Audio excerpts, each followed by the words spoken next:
What's up, guys? Jason Guyman here and Mr. Dustin, and we're going to talk about frequently asked questions, questions that get asked all the time. And some of them, I'm sure, because I want to hear some of your all's questions. So if you've got questions, definitely ask questions because I want to hear some of your all's questions also. So that is what our goal is tonight. I've got some questions that I'm going to answer or that we're going to ask that we hear all the times in the group, but I also want to hear some better questions of your questions too. And so that is what we are going to talk about tonight. And also, I just wanted to do a little shout out on what would be the product of the week. I'm trying to find it actually. I can't find it in all my other bags here. The product of the week is the only reason why I'm going to show this is because I see a lot of people always asking about this here. And so I'm going to show it. It is the light strip clip. I hear a lot of people ask about these stupid things and how they work and what you can do, and you can get them in different colors. So light strip clips is what it is. It has a little piece of 3M tape that you pull it off there. You do have to clean it really good. Clean the surface like super duper good. Otherwise they'll fall off on you. So you definitely want to clean the surface really well. And then what happens is at the end of the year, you can pull it off and this stays. And so these are called light strips. You can get them at christmaslights.io/clips. Again, that's what I'm going to say there. The book of the week, I'm going to pull up the book of the week. This is a great book of the week. If you want to learn how to sell better, if you want to learn how to just get better at sales, is called the 21st Century Sales Bible. It is a great book. I highly recommend this. It will help you get higher clients. It will help you sell better. And so that is the book of the week. I'm actually listening to it right now. I went, for some odd reason, I woke up at 4:30 this morning because I couldn't sleep. So I went to the gym and I got about a half hour. I got about an hour in there. So I got an hour reading my book. And so that is my learning time for the book. So again, I know if you all got questions, please ask the questions. I'd much rather answer your questions than the questions I have. So this week, it is go time, right? Dustin, would you agree that right now is go time for the Christmas light business? Yeah, it's crazy right now. I think after the election, people kind of know more what's going to happen now. They kind of have a feel where the country's going to go, whether you like it or not. You kind of know now. There's no surprises, more or less. But yeah, we've noticed today's been huge in sales for Christmas lights. So people are, I think, pretty optimistic about the country. I think the stock market hit a record high today. And yes, things are going up and up. I think it's going to be huge for all you guys. You're going to get more and more sales as things come in. And I'd like to read that book too, Jason. So what are some of the things that you've already learned from that book, the sales book? So the first thing he talks about is pricing. Raise your prices. And he tells you why to raise the prices. And so, and he tells you how to raise your prices. So, one of the stories is there's a chef in New York and he gets $24 for a slice of tomato. Now, is there anything special about this tomato? Nope, nothing, not at all. Can you go buy the whole tomato for $1? Yep, you can. But he's got this slice for $1, or for $24 is a slice for one slice of tomato. And basically the thing of it is when it got out, one of his food critics said, I can't believe I'm paying $24 for a thing. And so when the food critics did that with kind of a negative review, what did you think it drove less traffic or more? It actually drove more traffic to them because everybody else wanted to see what that is. And so he kind of talks about the psychology of it and how people, and it's been a really good book of what I've read so far. So That's cool. Yeah, I think sales is everything. I think even though a lot of people don't feel like they're in sales, but they're always selling, whether they know it or not. And it's all about persuading other people to, hopefully use you versus the competition, and give them the magic of Christmas that we all loved as growing up as kids. So And that's, he also kind of hits on selling. Don't sell the product, right? And I know I preach on this a lot. Don't sell the product, but sell the magic. And a lot of times people don't know what the magic is, um, and it's not selling the bulbs. It's selling yourself. It's selling the magic. It's selling a time that they spend with their family.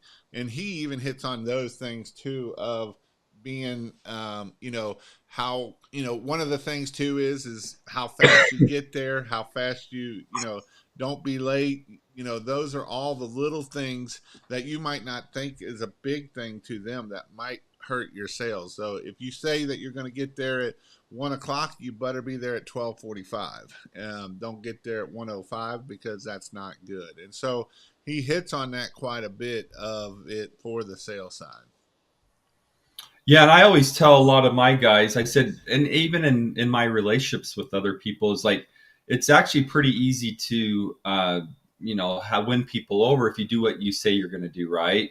It's so if you cannot deliver, do not tell them. But if you actually do the things you say, hey, I'm going to be there 1 o'clock, and you're there on time and do whatever you tell that person you're going to do, people are, the people like that. It shows that they can trust you, that you're reliable.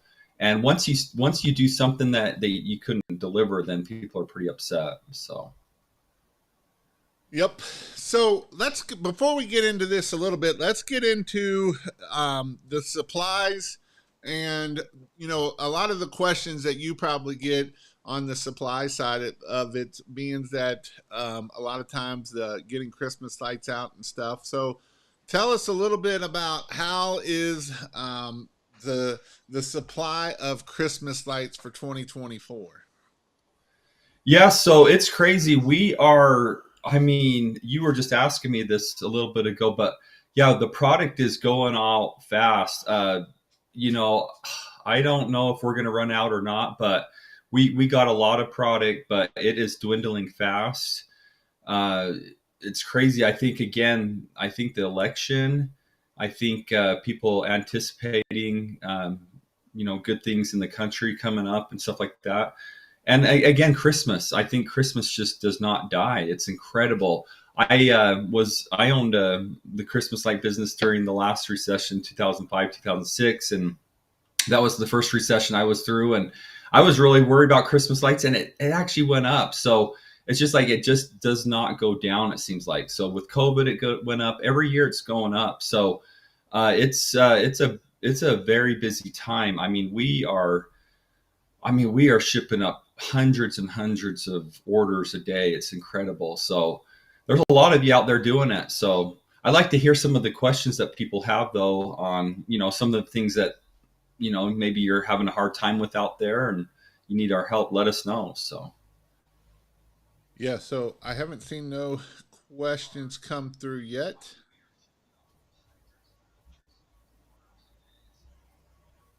Yep. So I haven't heard no questions come in yet. So if you've got questions, I don't know if my computer's not working. If it isn't, I'll go get on YouTube to see if I can find you over there. But, I think the questions that we always get is how fast are we going to be able to get the shipment in? I think that's a big question that a lot of people have. I've been seeing some people complain about other places that it's taking a lot longer. So that is a question that we don't know for sure, but from the feedback you're getting, that we're still getting it out pretty quickly, correct? Yeah. Yeah. So what we do is we ship until the absolute latest every night. So, FedEx in Indiana, it closes different than Utah, but it's usually about 5:30, 6 p.m. Sometimes 6:30. So yeah, we'll ship out all night. We wake up early in the morning. We have, in Indiana, they're waking up 3:30 in the morning. Can you believe that? 3:30 in the morning to get all these orders out, and they're working until 9 o'clock at night. So, but yeah, so with the shipping times, we ship out our average time that it'll take you. Again, if you're close to Indiana or Utah or Texas, you're going to get it faster. But most of the time, it's within 2 days. And then the second most popular was with one day, and then the third day was the last. The thing that's going on though, if you guys can be patient with us, is we do have product in all the different locations, and because we're starting to run low on different things, one warehouse might have some of the product, so we might not have the other. We're trying to keep it stocked as best as possible. It's just how it is, but you'll get a lot of the product hopefully soon, and maybe some things you might have to wait a few extra days. So, Gotcha. Here we go. A question. I'm Mr. Hunter Sprinkle out of Virginia. On our cruise, do you have specific jobs for each person, or do you require every team member to do everything? Do you assign them tasks or let them figure out who does what? So this is going to be kind of two different questions because Dustin kind of does it one way and we kind of did it a different way. Not that we do it different ways, but he kind of does it different, as in most of your crews are one-man crews, correct? Yeah. So how we do it is we have one man crew. So how we have it all divvied with easy homes with one guys, and then harder jobs with two guys. So there's a lot of homes that we do that are really easy. So we'll do it. We'll go out with one guy and do that. But one thing that we found out when you said, does crews do everything? And my answer is no. We used to try to have all the employees trained on everything. But, what I've realized over the years is there's people that actually are really good on homes, and then there's other people that are better at trees. And so there was all of that griping, and nobody wanted to do the trees, so the house guys would get up there and the trees were always done last. So I realized that I needed to find people that were good at, homes, and then there's people good at trees. So now how we have it set up is we have two guys that do all of our trees now. And they're very good. They do all of our trees. They look amazing every time. And it works out really good that way. So we kind of have special or specific jobs for them to do that. We also have someone that preps everything for our install. So when the install teams come in every morning or every other day, they have everything ready for them. So it's ready to go, whether it's pre-bulb, pre-clipped. It just has all their bins ready to go, and they just pull their stuff and get going. And they usually have enough for about 2 days. So they don't have to come in as often too. And I let the guys take the vehicles home. Again, it just allows them to just go straight from their property to their house, to the job. They don't have to come in. And again, it's about being efficient, but that's how we do it. But Chad can't talk to nobody if he don't come in. He's hating it, man. He came in today, just like, where's everybody at? So he's always trying to find someone to talk to. But that's what happens when you try to get everybody efficient. You don't talk as much, which is good. So yeah, I mean, my big thing is I always tried to have your roof guy, which is usually your better guy of the two, and he's usually was my lead guy. And so that was the person that was always that. And my ground guy or the bottom guy was usually maybe someone that not been on for very long. Now, once they kind of figured out each other, they could work a lot faster. And so that's kind of, the ground guy is working on the ground. You really don't need two roof guys up on the roof. And some crews you can find two good roof guys. A lot of times you're lucky to get a crew with a roof guy. And with us running four guys or four crews, it was hard to find, more than four good roof guys. If you have more than four roof guys and you got two guys on the same job, then every other job you can switch. So then that way, whoever's up on the roof don't have to do every roof up there. And then, because as yourself, as when you're up on your roof, your legs start hurting, you're cramping, and so that way you can switch back and forth. But most of the time, the roof guy was the roof guy and the ground guy was the ground guy, working on a lot of the bushes and stuff.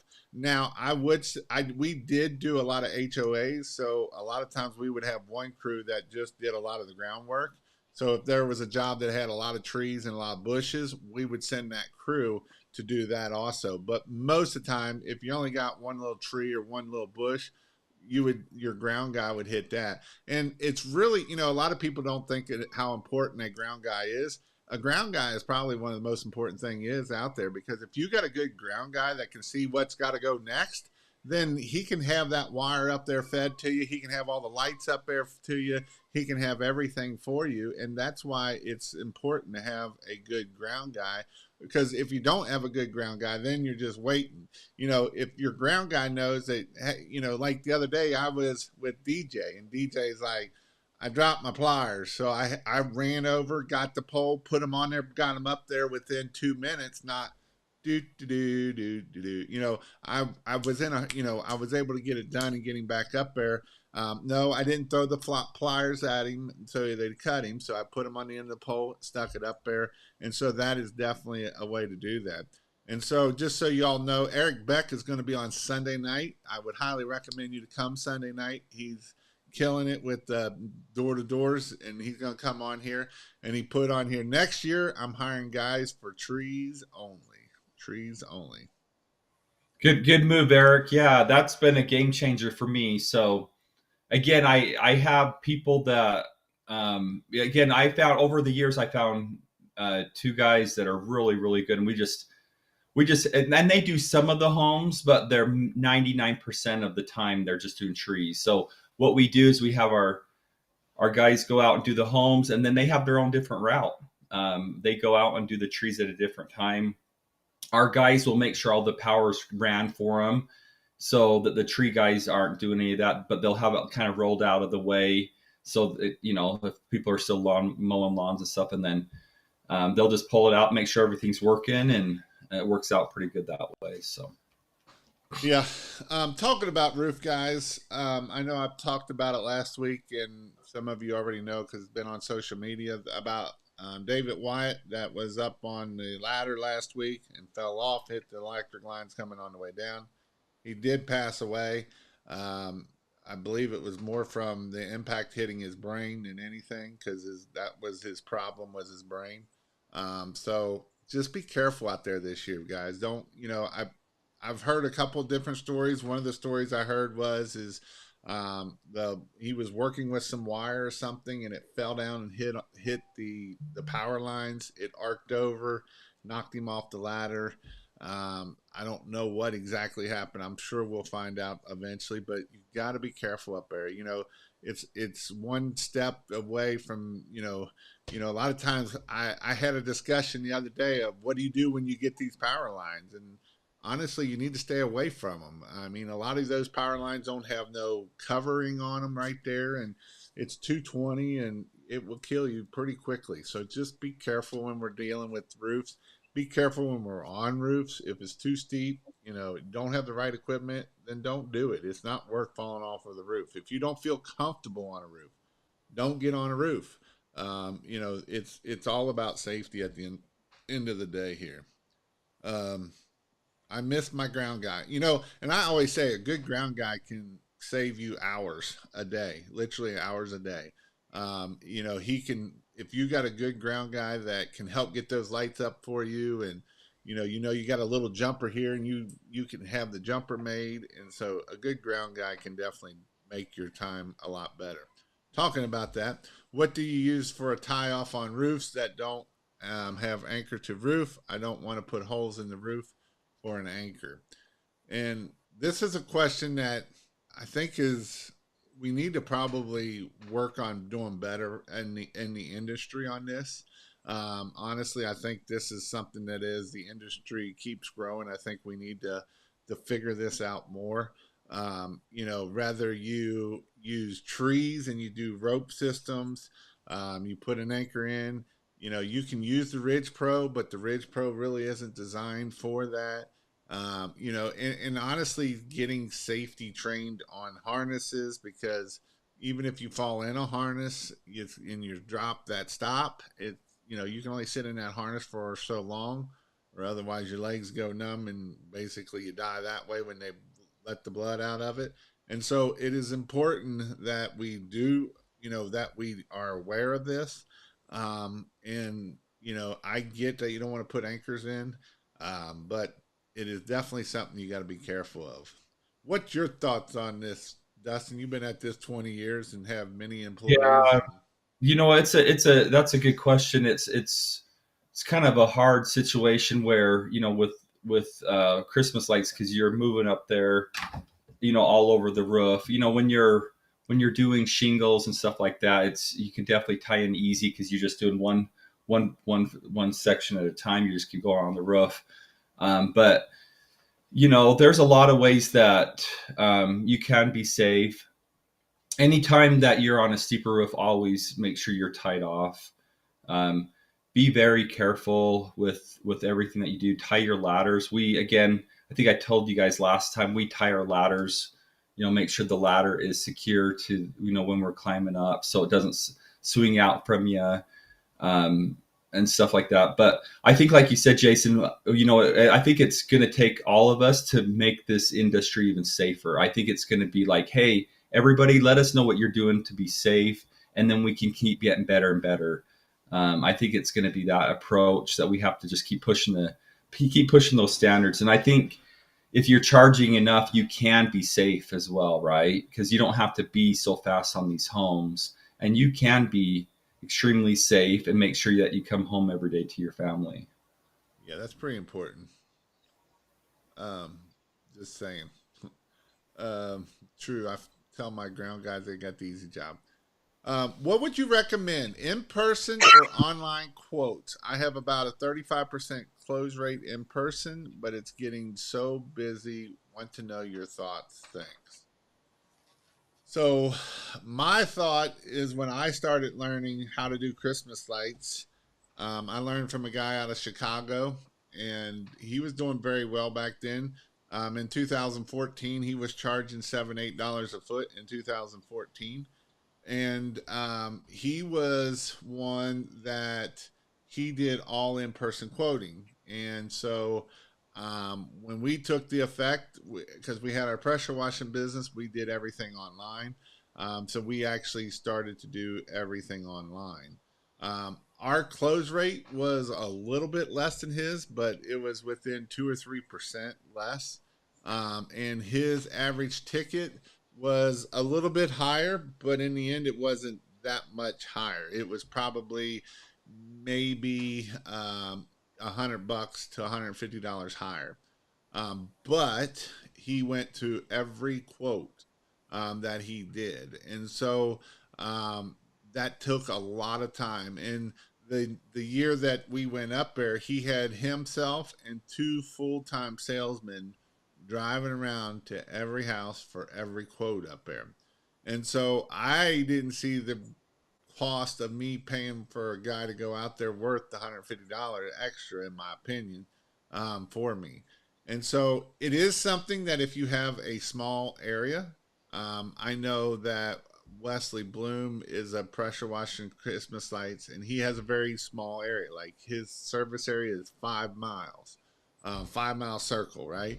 And so he does do a lot of in person quoting, and so that's one reason why to do it. Our service area is about an hour away. Most of our customers were 45 minutes to an hour away, and so there was no way we was going to be able to be efficient at this and do it. And so, in my opinion, and if you do the right marketing, you're going to get a lot of quotes. You can get 100 to 150 quotes in a day. Get the week of Thanksgiving. Um, you know, I know Daniel said he's gotten more quotes today than he's gotten all that. He got a crap ton of quotes just today alone. And so, when you get that many, because here's the benefit of it. Okay, so if you're going to do an in person quote, well, you better get there that day, or otherwise you're going to push it off a day. And so, or otherwise, you could give the quote within an hour of the phone call, and you can already have the job sold before you even get there. So there's pros and cons of both, in my opinion. Um, Dustin, what's your thoughts on? I know what you do online, but what's your thoughts on in person versus? And you know a bunch of people in different businesses and high end businesses that have been doing this for years. What's your thoughts on it? Yeah, so when we first started, it was everything was knock or go to the door, talk to the customer, And, I don't know. I'm not saying I invented this process when I did it, but after a couple of years, I started doing all the quotes from online. And again, they didn't have the tools that they have now. And I realized that if the door is about 7 feet tall, so I got a little cardboard piece of postcard thing and just made a line on it, and I could measure the house that way. And my wife was helping me at the time, and so I told Ashley how to do that, and she hated it because she was like, she liked just having me go do the bids. I was doing all the bids at the time, and I had to kind of get her involved. But like you said, Jason, we were able to close so many. Like I would usually go up, be able to do about 10 bids a day when I was going out to the, about 10, 11, 12 bids a day. And, I would close, maybe six of them or so. But we were able to do so many more bids online. And that's kind of how we do it. Now, with permanent lights, it's different. I have not been able to close a high rate over the phone or anything like that. We do all of our bids in person, and we close a lot higher percentage that way. And I think it's just because it's so much money. People are really wanting to get a feel for the product because it's a permanent. If you picture like a home improvement, most people aren't going to quote you a bid over the phone for a home improvement. They're going to come out and meet with you, and you're going to be working with this person, making sure that whatever you're going to attach to their home permanently on their house is going to look nice. They're going to be happy. Christmas lights is not a permanent thing, so it's not as critical to go out there. But yeah, permanent lights definitely in person. You're wasting your time. I haven't seen anyone personally yet do it successful online with permanent lights. But yeah, the majority of very successful people, temporary lights, are doing them online. How is the permanent lights going this year? It is crazy. So I think last time or two times ago, I told you, Jason, and I haven't talked to you about, but I invented a clip, and we are installing a lot of people's homes. And I knew this was going to happen, but there's a lot of people that do not want to pay as much money for permanent lights. So we have a clip, and we're closing a lot more, and our man hours, my goal is to make more money per man hour than temporary lights, because there's really nothing better than that. So I don't have the exact numbers yet, but I think eventually we're going to be making more money per man hour doing with the clips. So we're selling it, we're putting them up, and a lot of people don't care about the channel. I know it sounds like, they do, but they don't. You get these people like, that's way too much money, or they're going to be moving in a few years, and they just want to be able to change the colors of the lights, So, but yeah, we've been doing that. We're closing jobs. We just closed another one yesterday. But yeah, they're fun to do. And I think that's kind of, I don't know if it's going to be the wave of the future, but it's going to definitely hit a lot of markets where people are going to start having a different option without spending as much money. So Interesting. What do you think about permanent lights once the season's over? You think people will still be buying it? yes, yes, that's a good question. So yes, actually this year, January, February, March, we were able to keep most of my crews busy for about 4 or 5 months after the season doing permanent lights. So that's kind of more my strategy. I'm not out there trying to get a lot of permanent light jobs right now. We are trying to do regular lights, and then obviously the Invisalign seasonal lights where we just put them on clips. That's kind of my focus. We're staying really busy doing that. For us right now, we just don't have the manpower to do both very good. We had to take our permanent light guy. He's actually doing the seasonal clips now. We can't do that. So again, if you have the manpower to be able to do both, that's great. Every year we're always thinking we're ready to go, and we think we are, and then we get all this more business that we weren't planning on. And so there's nothing really better, Jason, yet. Maybe I'm wrong. Maybe you've seen something else than temporary Christmas lights per man hour, right? Like Right. that's why people want to just do lights. So permanent lights is great in the off season. That's kind of our focus. But yeah, that's why I'm trying to get the clip idea going, because it's really, we're making good money doing that. So Good. Um, Rest in peace, Dave. When doing yard signs, should you put your phone number or website information? I've seen a few in my hometown with just their website. That is pretty dumb. I would just put your phone number. Most of the time, as many yard signs as I put out, most of the time they don't even see your website because I don't want your website very big. We want a big phone number and what you do, and that is going to do it, right? Big phone number, huge phone number, and what you do, because that's the goal. It's not about putting all the other crap on it that they can't see. So keeping it simple is the key to success with yard signs. Um, Most of the time, they're not looking up your website. Most of your all's websites are way too long to put in that they probably won't put it in right in the first place. So that's another issue with it, too. A lot of potential customers like to text. How can I better sell lights via text? Of course, in person quotes is not an option during the season. Thank you. And here's the other thing. I'm going to go back to this yard sign. If you put call or text on here, you will find out a lot of people love to text. I know Connor up in Indianapolis. He does most of his quotes and everything via text. He never even talks to the customer. And you get a lot of introverts or people like that that don't want to talk to you, and that's a way that you can do that of text. You can still ask, what the special occasions are. You can still kind of get the Christmas mood to see what it is.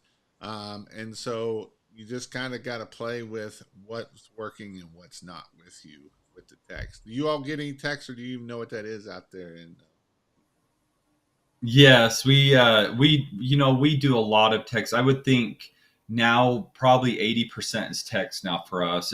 really, It's yeah, it's gotten a lot more. So yeah, text is definitely the wave of the future. People are not wanting to talk to other people really on the phone. It's just kind of getting more and more like that. When I first started, it was always, like I said, door to door. We'd just go up there, talk to them, and then we started talking to them on the phone. And then, yeah, I would say well, when about you 80. first started, Dustin, it cost you 20 cents of text to send a text back then. That's true.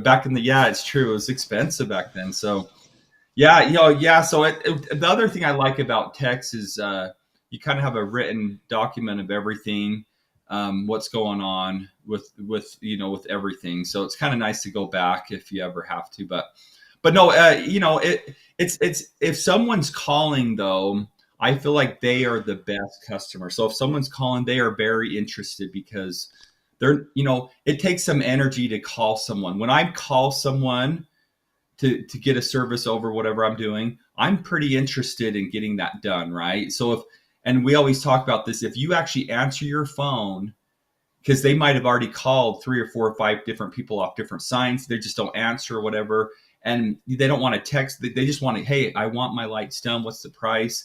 And if you can answer the phone the first time, there's a good chance you seal that deal. You have a lot higher percents like that way.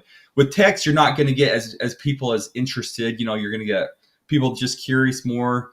But the people that call, you have to answer that phone. You're missing a lot of money if you don't answer it. That's the most important thing to do is answer the phone. The study is if you answer the phone, it's like 90% they'll use you. So that's why it's Yeah, important. and it's getting more and more like that. Yeah, because nobody wants to answer the phone. Yeah. Uh, you just have to do both in person and online. Only time I went in person if I knew it was going to be a big job and I needed to look at, walk it, see where I have power at. A lot of my commercials, a lot of my HOAs we did in person because you just didn't know. But other than that, everything else was online. Is Square app a good option to accept payments? Any of your CRMs, your customer relationship management, whether you're using Jobber, Marquee, whatever it might be, you can use that, or you can use Square to do it too. So either which way. I'm oversold. I can't say no. You know what you do then? Then raise your prices. You raise them and raise them a lot. If you're already booked out to the end of November, you should have raised your prices a long time ago. And I know a lot of people struggle with this, but if you're booked out to the end of November, and especially if it's new customers, now if you have a lot of past customers and you're just now getting them up in November, well then you should have got them up in September and October. So then that way you have the full month of October or November to be able to put them up. But if right now it's November 6th and you're out past Thanksgiving, and you're still selling at low prices, you need to raise your prices, and a lot. If you're at $8 a foot, you need to go to $10 a foot if you're that far booked out. Maybe even $12 a foot, $14 a foot. You know, I was talking to Daniel brother Chris down in Florida, and I know some people say you can't get it down there.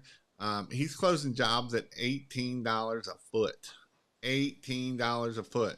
He did two houses, and it was over $6,000 in the two houses. And the one house wasn't very big. The other one was a pretty good size house. But $18 a foot is what he's getting. So it's awesome to see people getting those types of prices and watching them, you know, start a business from nothing and going to do probably $150,000, $200,000 his very first year. And so it is definitely possible. It's really cool to see. But when you're getting oversold, you got to raise your prices. So how do you overcome this, Dustin? Being that, how many lights have you got installed already this year? You know, I think we've done around 1,500. So we're a little bit lower on our numbers this year. And I think a lot of permanent lights, again, it's hitting the market a lot in Utah. It's coming everywhere. I think the last time I told you that we're getting more people wanting permanent lights now than Christmas lights. So it's getting like 60% of the phone calls are permanent lights and 40% for Christmas lights. It's crazy. So if you're not there in that area, great, it's coming to your way. But it is getting more and more popular with the permanent lights. So, but yeah, right now we're doing. I mean, we're busy. We're about about a week and a half booked out.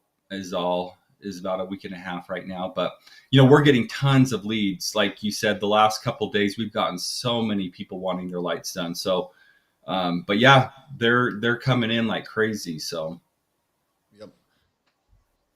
And you don't even do no marketing, do you? No, not really. We haven't done any marketing for a bit. So, But you've had your Google My Business the whole time, which yes, and yep. 70 And actually, reviews. actually, I should tell you this year. No, we are doing. So I have someone doing online market for Google, helping us out. So we are getting some people from that as well. This is the first year that we're using someone like that. So, I think it's worth it if you get an expert at doing that. So, but yeah, we are doing that as well. I've noticed that my close rate is considerably higher than past years. That's a really good sign at this point in the season. That's good. Since your competitor's up there,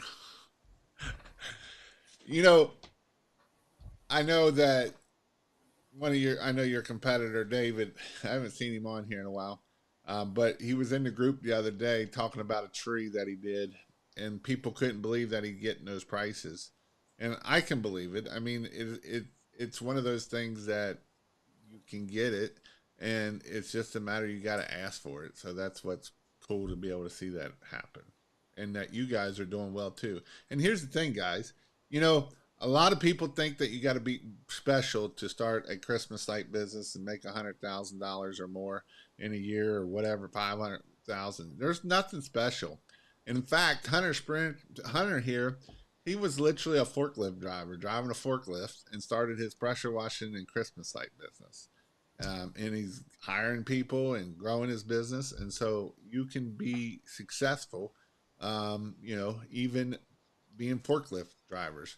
I also know another, I talk about Bobby Duncan. Bobby Duncan was a forklift driver, and he's going to do $500,000 probably really close this year between Christmas lights and pressure washing. So, there's nothing special about anybody. We're all special in our own way. So, the best clips for metal roofs and safety equipment for metal roofs. Thank you for all you do, man. God bless you in America. So, what's the best clip for metal roofs is probably magnets. You can either do the magnets or you can do the the stringer Lightnetics stringers, where the magnet is already on there. So both of those are good options. ChristmasLights.io/magnet will get you there. It is one of those that I personally like the Lightnetics better than the magnets on the cord, but that's just preference. What do you like better, Dustin? Yes, definitely on the cord. The Lightnetics is faster to put them up.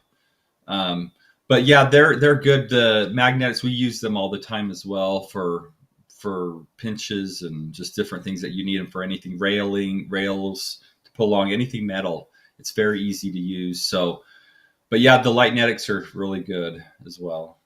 The second answer to that question is be careful on metal roofs because it's like a big metal slide. If it's dirty, it's even slicker. So you want if it's clean, it's not as bad. If it's wet, obviously it's slick too. If it is true metal, they do make shoes with metal magnets in it, or you may have to ladder it. If you're in an area that you don't have gutters, you may have to do it like you may have to install them underneath the soffits. If it's a place that gets snow, because what'll happen is that snow gets on that roof, it'll slide them suckers right off, no matter what you do, how you do it. One thing I do say to do if you are using magnets, I like to take a binder clip and every 5 or 10 put that binder clip up there, so it kind of helps hold them up there just in case something does push them and knock them off. Any other question? Any other suggestions on that one, Dustin? No, I think you covered it pretty good. Yeah, with the metal, we have a hard time because of the snow where we're at, and yeah, you definitely want to put them under the eaves. You do not want to have it on top; they're going to keep falling down. So there's a few different ways how to do that. We usually just clip it under the soffit if you guys have soffits or whatnot. So, and it'll look like the picture of the thumbnail of this video. Um, Newbie question: how often is the white socket wire requested in jobs? I have only installed using green, but can see requests to match the gutters. I personally, I only used, I did use some white sometimes because when we come down for the reef, she complained about that. But other than that, we only use green too. But what are your thoughts on using white or brown to match the gutters or match the soffits and stuff? so when we first started, we used to use different colors of spool to match everything to make it look nicer. But about probably 6 years ago, it was so hard to keep track of inventory because we'd have the right colors for the right, green or white, and they wanted white. And then when they moved to, if they had white and now they have a dark one, it was just, and I told my staff, I said, hey, we're going to just try doing all green. And so that's what we've done since. We've had a couple people complain, but just a couple of people. Most of the time, they don't even know the difference. So we just do all green now, unless if they specifically ask us, we'll do green. So, and it's been a lot easier. You don't have to make it complicated. So, Yeah, keep it simple. Kiss it. mm-hmm. Um, I get some older folks that don't text at all for pressure washing. I prefer text. Yeah, I do too. Have you seen the magnetic pads for walking on metal roofs? I've seen them. I've never used them. We don't have a lot of metal roofs around us. They're starting to come more, but we don't really have that many metal roofs. Um, David is a good guy. He's catching up to us. We are both doing a lot of marketing and bringing a lot of attention to the area, so that's a good thing. David is one, and I know you probably see his signs out. He's a big sign guy. He does a lot of marketing different ways too. So definitely something to think about. What's a good app company for route efficiency? I know you got this one, Dustin. Yeah. So we have a good router. What is it called? And I don't use it personally because my wife usually routing or our secretary. And route, I can't remember. I can get it for you. I told you guys last time. Yeah, Um, something route something. I forget what it is. It's like yeah, route I easy can't route or even think. something. I'm the one. So I found it many years ago, like 50, but it's the best out there. I can actually text my wife. But yeah, if you get a really good route optimizator, though, it's say so we can route like up to 500 jobs at a time on this, which is incredible. So we'll just put 500, and this is really good for takedown because you can put the jobs done perfectly. So you take down the jobs in a really efficient manner. So you're not going back as much. So, but yeah, I'll hopefully she'll answer. I'll just give her a text and find out. Um, if you all got any more questions, definitely ask. I'm going to hit on something here. Christmas lights, if you need them, you may want to stock up this year for next year. With the tariff supposedly going out to the moon, if you hear any of the other side, you can listen to that. But I would say it might not be a bad idea. Also, we are getting closer to Thanksgiving. It can slow down shipping sometimes because everybody's shipping everything. So if you do need stuff, make sure that you're getting it in time. Make sure you're ordering it before you need it the next day, so you're not paying high end shipping because that does get very costly, and that's definitely something that you got to think about.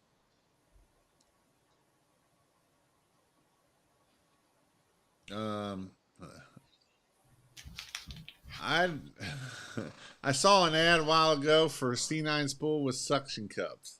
Does that work? I've never seen it since. I've never done windows, but a customer's begging me to do it. She's willing to pay premium.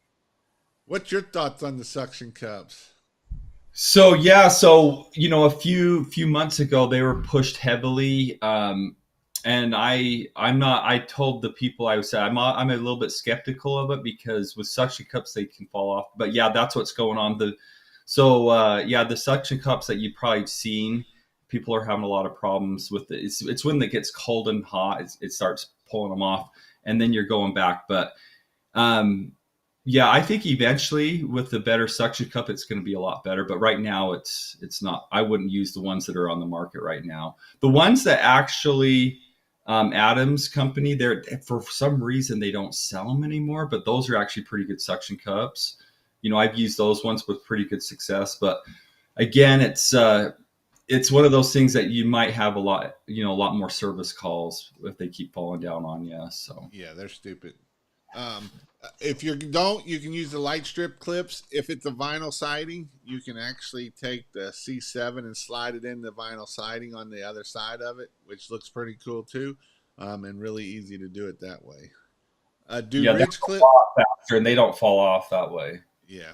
Do ridge clips look good on roofs with that are steeper? Um, I mean, it depends. So if it's a roof like this here that you're only going to see it one way, I would just put them under with the thing, so you don't have to climb back up on the roof when you take down. If you use ridge clips, you got to climb back up on the roof because you got to undo every one of them stupid things, or otherwise it will pull the whole shingle off. So you got to be careful on those. Uh, Lucky Lindy. Don't do it, Daniel. They suck. Or do they? That's the question. Do they suck? Do the suction cups suck or do they not? Yeah, so a lot of people again, I had a lot of people wanting to, so Minland came up with the suction clip and that's what it was. And we didn't get involved because I was very skeptical of it. But yeah, I've heard that they don't work very good. So they sold a lot of them and then people are stuck with them now. So but I think, they're going to probably come back next year with a better suction cup that might work better. So Hunter said they didn't work for us, unfortunately. So they didn't suck for Hunter. I saw Sprinter write about them not working. So what is something that as we get closer into the busy season, right? Because we are getting closer to the busy season. What are some things that we should be trying to get more efficient on in our businesses, Dustin? So I'm a big believer in making things simple. So from, from getting, let's start at product. Okay. So get your product, have someone, or you guys, if you guys are just a one man band, or if you have a wife or kids that want to make extra money, but get everything ready before you go on the job. I'm a big believer in that. So it's ready to go. You've already given the bid. So if you can have, and how we do it, we usually only offer 4 different color patterns. I don't know in everybody's area. We do, obviously warm white's the most popular, but we have 4, and we will always do different color patterns if they ask. But I realized if we just did a multi, red, warm white, green, red, white, and warm white, that's what we do. And we have it on our website. We have pictures of each color, and we always just say, hey, which one do you like the best out of the 4? And usually that's good enough. Some people will say, hey, I want to do different patterns. Of course, we'll do that for them. But so we get them all prepped out. So we look at the numbers of the year before, kind of see what, how many we need to get for, the percentage of it.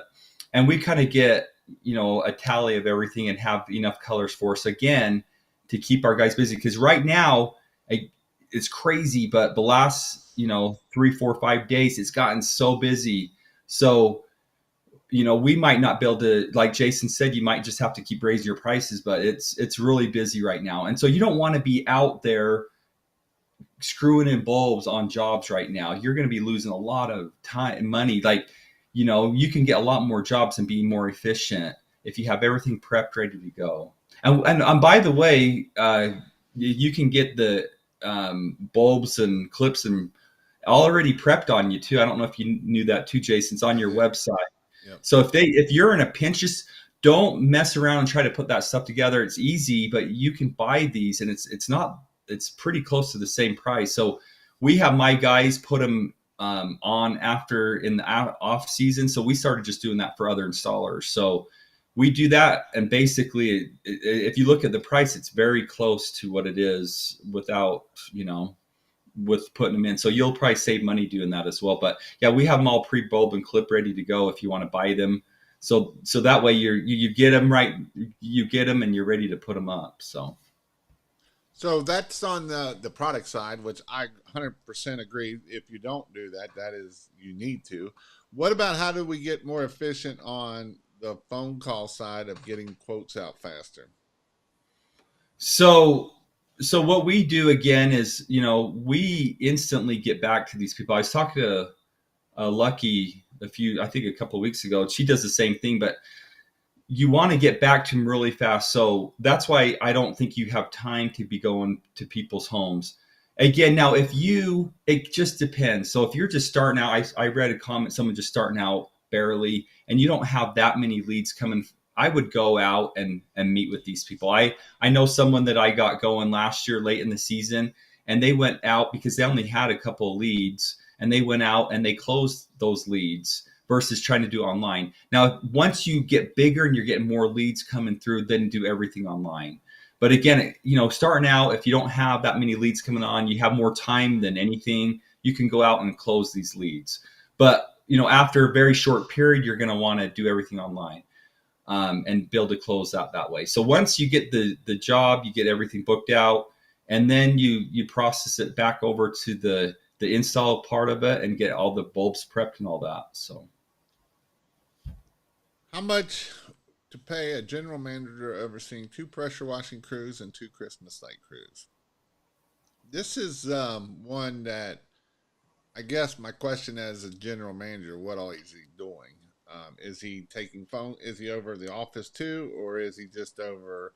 Because at that point, I would probably make one of the guys of my crew be over the other person, and do it that way. I'm not going to pay someone because only having 2 crews, I'm not going to pay somebody to manage those 2 crews because it's not. You're going to be spending way more money than it's worth at that point. Now, I might, like I say, one guy might be in charge of the other one, would be something, or be the general manager, but he's probably still going to be on the truck.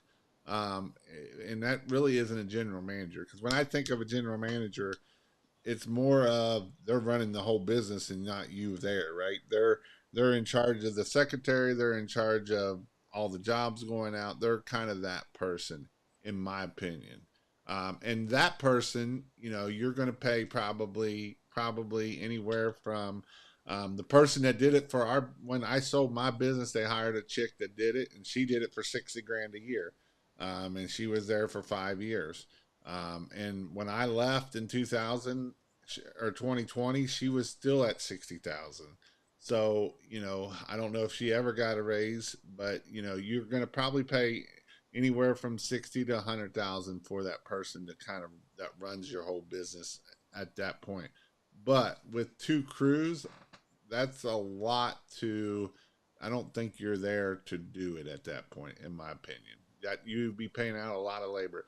This is why I always tell people that from that about 700,000 to because with two crews doing Christmas lights and that, you should be able to get there to that 500, 700,000. You might need three crews, but from that 700,000 to about the 1.2 million is tough because you're having to start putting people into play that ain't making they're not money making people, and so that kind of gets a little bit tough at that point, in my opinion. What's your thoughts on that, Dustin? Yeah, absolutely. I don't think you're quite there yet. You definitely want to make sure that you're up there in numbers a little bit more. So, for example, I had a guy, one of my guys, he wanted to manage our window cleaning business, and we're still doing windows, and it wasn't even worth having him do that. He asked me, "Hey, can I just run our window cleaning business?" I said, "No, it's not worth it because our window cleaning site's pretty small." Um, but yeah, I do have managers in my companies. I have a lot of companies, but you definitely want to make sure that whatever you do, for me personally, you have to give them an incentive. I like to do low salary with higher bonus. So, meaning you don't want to start with them high salary. You want to start with a lower salary and give them an incentive to do perform really good with you. So depending on the numbers or whatnot, they're going to get a percentage of that. So for example, like our permit lights, we didn't have anybody like managing over even our permit lights. It basically came down to me. I had a weekly meeting with everybody, and I'm talking about in the January through May when we were doing this pretty heavily. But I had crew leaders, so there was one guy that was kind of over everybody, in the sense of making sure that everybody was trained up, and he was kind of more of a supervisor, and we gave him 50 cents a foot for each person that he trains. And so he really liked that. If there's any problems, they would go to him first. It kind of worked out really good that way. But we didn't like pay him a salary and just like managing it. He was actually doing jobs, doing it that way. And then making sure that everybody was trained. And that if they had questions, they would go to his name's Hunter, and they'd go to Hunter and make sure that he was, that they were doing things right. And then it eliminated coming right to me. It was most of it was he was dealing with, and then I'd hear a little bit in the team meetings every week. So, What would you use to put lights on an enclosed trailer for a local Christmas parade? I would, if you could use magnets. If you can't, you could possibly use binder clips at the little metal track up the top, or aluminum. Those are some things that you could do. What are your thoughts on suction hooks for windows to hang reefs? Make sure you get the really good one that you click on, and then I sometimes would do two, so then that way, if one fails, you got a backup, and you're not having to go out and do callbacks, because callbacks are stupid. Multicolor drives me crazy because you have those gutters with the tall metal piece, and then you have to blank out and change the pattern all over again. Any tips on wrapping a 12 huge trees for a wedding? 11,367 feet. That is a huge tree. I don't think that's the height of the tree. But I would just, any tips for wrapping them? I mean, are you doing, I guess my question is are you branch wrapping them, or are you just canopy wrapping them? If you're canopy wrapping them, how tall are they? If you're branch wrapping, you're probably going to need a lift. That's kind of ladders are a lift, you're going to need a lift. If you're at over 30 feet tall, you're going to need a lift. You can do a water fed pole up to 40 feet, but that last 10 feet will take you twice as long as the other 30 feet does. It's kind of crazy how that works. I need a raise. Well, tell Dan to get the ladder out so you can climb up the ladder, and that way you get a raise. Um, what are some of the best practices to guarantee a close deals in your experiences? I'll let you answer that one there, Dustin. Yeah, so to close a deal, I learned a long time ago. So you're working with customers, you want to be able to resolve their concerns. So, a good saying is, hey, what can I do to make this work for you? So you give a quote, you want them to talk. Obviously, you want both sides if you can. And again, I'm going with if you're on the job with permit lights. If you're doing over the phone, you're not going to get both sides. But you reach back out to them, you give them the quote, and you try to resolve their concerns because most people, it's not always about money. It could be something else. So you just ask them, and sometimes they just want to feel too that they want to get a better deal. So you just kind of resolve their questions. But a good saying that I always tell my ladies in doing bids is just like, what can we do to make this work for you? So if you start on a higher job, higher estimate, you can usually work down a little bit if you need to. Some people just want to feel like they're getting a good deal, and I think most people do that, even if you give them a few $100s off. But that's how we do it. You just kind of work with them that way. And then to seal the deal, that's the way you do it. You say, hey, if you can close it right now and allow us to come out, whatever your schedule is, we'll knock a couple $100s off. Kind of give them incentive to get that job sealed right then. Yeah, I would agree with that. And some of it is to ask, right? A lot of times we won't ask. Hey, is Wednesday or Thursday better? You assume the sale, right? You can assume the sale. There's things that you can do. A lot of it is listen to what they say. If you ask the question in the beginning, what is this? Why do you want Christmas lights? And they'll tell you, right? Well, we're having a big party this weekend. Well, guess what? That means you want Christmas lights pretty bad. Or you know what? It's our first grand time our grandkids coming over. Well, guess what? They got to make sure Granny's house looks good. So that's stuff that you can use in your sales pitch of, and man, and what's your grandkid's name? Oh, Mr. Johnny. Awesome. Yeah. So when Johnny comes over, it's going to be like magical. It's going to look so beautiful, and he's going to remember this forever. He'll remember Granny forever. And that's what you do. Um, so, 20 feet, 4-inch spacing. What are the best suction cups for windows? We do a lot of Tapcons, but for smaller wreaths, I would rather put on directly on the windows. So there's some ones that you can get off Amazon. You can get out a couple of them. I don't think we got. And basically they pop on and then they like have a handle and they pop down and it really sucks it in. They're a little bit pricey. I think they're like 10 or 15 bucks a piece, aren't they, Dustin? If I remember last time I looked at them. But those, I mean, they take a lot to get off. The other trick too with that is make sure the window's clean, because if the window's dirty, sometimes they won't suck as good. They won't suck on there as good. Great stuff, guys. Are always following up with phone calls or emails, both. You really should follow up with both. You should have a follow up series. I would even follow up with text. I know some people that call the next day, because you'll be surprised at how many people never got their quote. So that's a way to do it. And I know people that watch soon as they open the bid, they're calling them soon as they open the bid.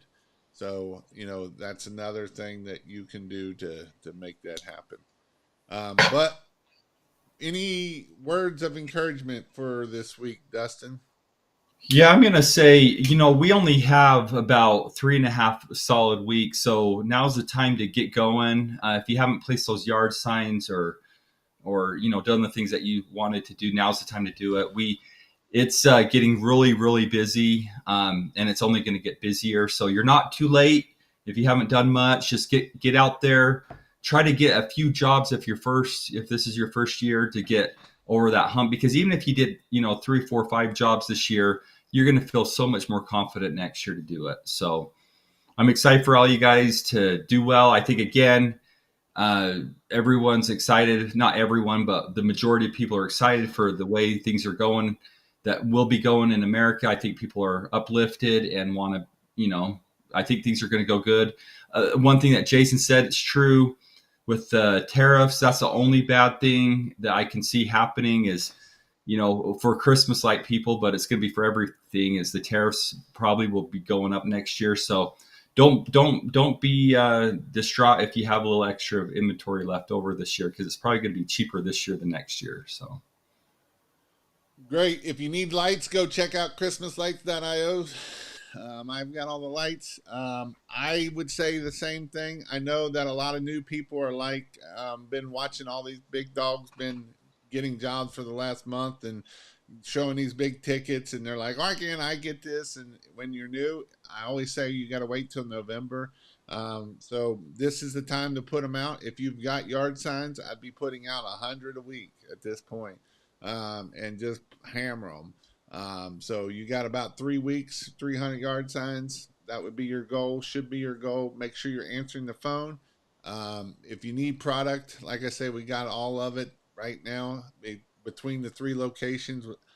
Dallas, you got Utah, and you got Indianapolis. So, 2 to 3 day shipping is pretty normal. Some people, you might even get it in 1 day. But other than that, I hope you all have a great week. And if you're not in the Facebook group, go check it out, christmaslights.io/group. It's growing like crazy. There's lots of questions in there. I try to go live in there about once a day, or a little bit, so give you tips and tricks and things that I see that I know that can help you, because my goal is to make you all successful, and that is really truly my goal, to help you guys be successful and grow in your Christmas light business. But other than that, I hope you all have a great night. We'll see you all later.